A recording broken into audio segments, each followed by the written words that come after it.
I'm Jen, and welcome to my channel, Ingenuity Treasures. I like to make a lot of things with yarn, and mainly I work in crochet.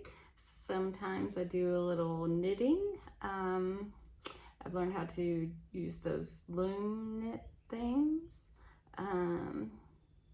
And I have recently obtained one of those little Centro knitting machines. That's been kind of fun. But my main thing is crochet. How long have I been doing this?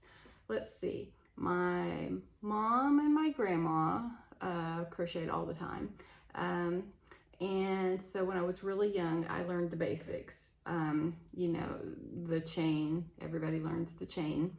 I learned single crochet, double crochet, just the basics. I didn't make much back then, and I didn't do it for a long time.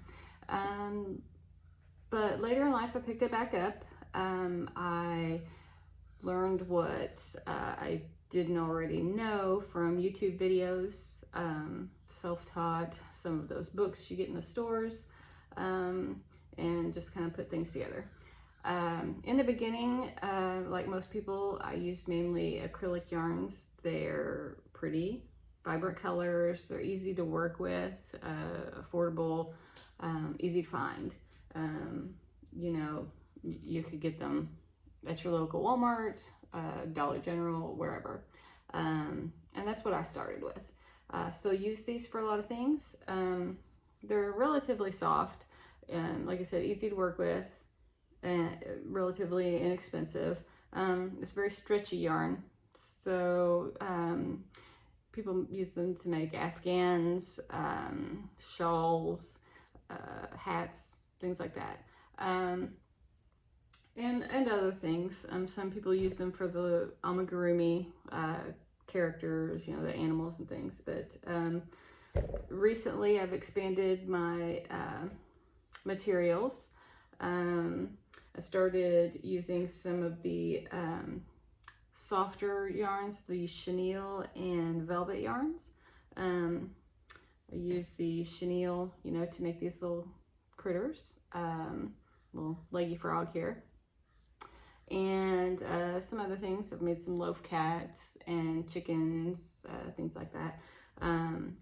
It's a very soft, plush yarn. Very, very plush. There's also blanket yarn people use for the same thing. It's thicker usually. I also use this velvet. It's basically the same as the chenille, but it's a little shinier, a little smoother. So I make scrunchies with that. And I also made, here is the velvet yarn that I've used. This one is the Juicy Couture. It was exclusively, I believe, in Joann, but now that Joann is gone, I believe this yarn may be gone too, which is sad. I really like this and haven't been able to find this color anywhere else. This one is pewter. So sad that that's going away, but here we are. This is what I made with the velvet yarn. The pattern called for blanket yarn, but I wanted something a little shinier, and I thought that pewter was just the right color for my dragon. I love him, he's cute. So that's what I've made with those things. Recently though, I have also ventured into the land of cotton yarn. This is the loops and threads that I got at Michael's. It's a very sturdy yarn. Cotton doesn't stretch and give as much as acrylic yarn. So it's really good for making things like bags and certain tops, like halter tops, you know, things that you don't really want to stretch and expose things. And bags with the handles, you know, with the acrylic, it gets really stretchy, not real sturdy. You can't put a lot of heavy stuff in those bags. So I use this loops and threads for those things. Currently I am making a bag, a granny stitch bag. I love how this is turning out. But yeah, this is made with loops and threads cotton. I also picked up the other day at Hobby Lobby another cotton. I love this cotton, and it comes in some pretty colors, but this cotton, even though it's 100% cotton like the loops and threads, it's a lot softer. So I'm probably going to use this for maybe some other type of clothing, like cardigans or sweaters, things that are, you know, meant to be more comfortable and soft. So yeah, I'm going to use this for something like that. So that is what I've got going on right now. Currently, as I showed you, I'm working on this bag. Working on the handles right now. So once I get these handles finished, then just every crocheter's nightmare, tying all the ends in, and then it will be finished. Usually my biggest dilemma is, what am I going to make next?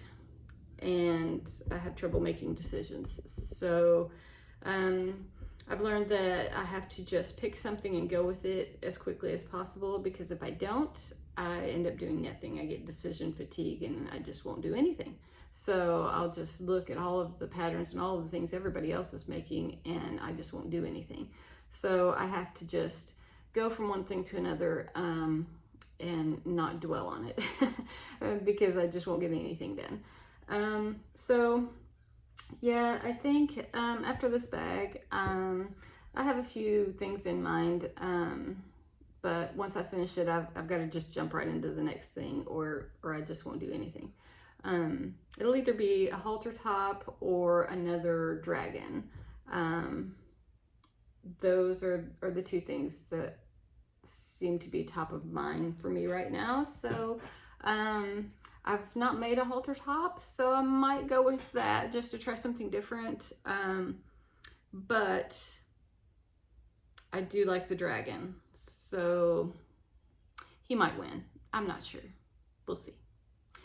Anyway, I thought I may make a few more tutorial videos, but we'll see. Let me know if you'd rather see more tutorials, or if you would prefer the vlog format, like just me sitting here talking and, you know, stitching away, doing my thing, making stuff, telling you about my life and what's going on and things like that. So just let me know what you'd like to see more of, and we'll get to it. Thanks for tuning in. If you enjoy watching crochet content, or just a crazy Midwestern chick making stuff, feel free to subscribe, tune in, see what I post next. So thanks for being here. I appreciate it. Bye.